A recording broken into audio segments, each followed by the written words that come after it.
John Sargent, 77, has shared how politics is a difficult business to be in, as he discussed the new BBC Two series Blair and Brown, The New Labour Revolution, which explores former Labour Prime Ministers Tony Blair and Gordon Brown's careers. The journalist claimed the series contains an awful warning for current Conservative Prime Minister Boris Johnson, who could have his own Gordon Brown figure waiting in the wings to take over. After the death of John Smith in 1994, Blair and his close colleague Gordon Brown, they shared an office at the House of Commons, were both seen as possible candidates for the party leadership. They agreed not to stand against each other, it is said, as part of a supposed Blair-Brown pact. Brown, who considered himself the senior of the two, understood that Blair would give way to him. Opinion polls soon indicated, however, that the latter appeared to enjoy greater support among voters. Their relationship in power became so turbulent that it was reported the Deputy Prime Minister, John Prescott, often had to act as marriage guidance counsellor. Blair served as Prime Minister of the UK from 1997 to 2007 before Brown, who served first as Labour's Chancellor of the Exchequer and was then elected PM from 2007 to 2010.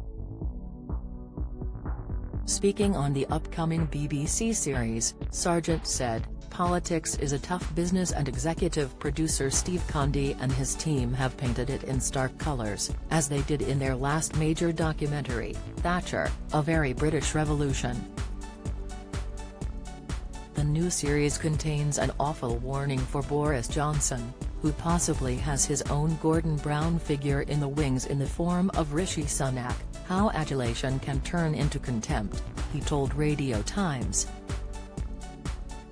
Johnson was the mayor of London from 2008 to 2016 and became Prime Minister 2 years ago.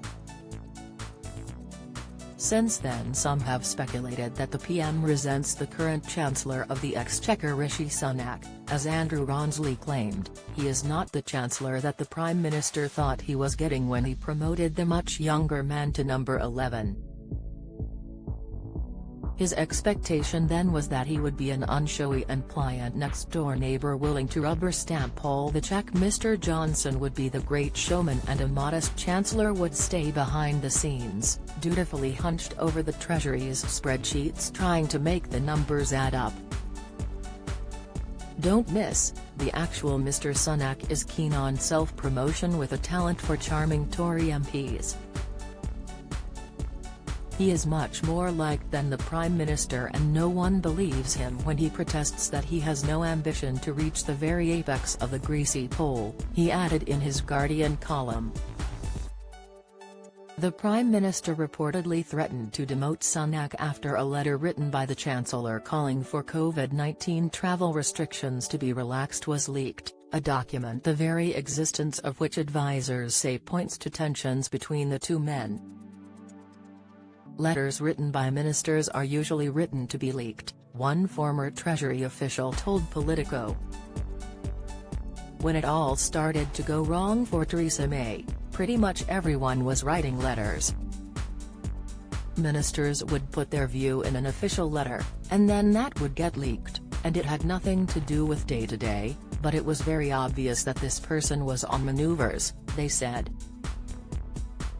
They feel like they're not being heard by the PM, so they're using media as their way to make their voice heard and known.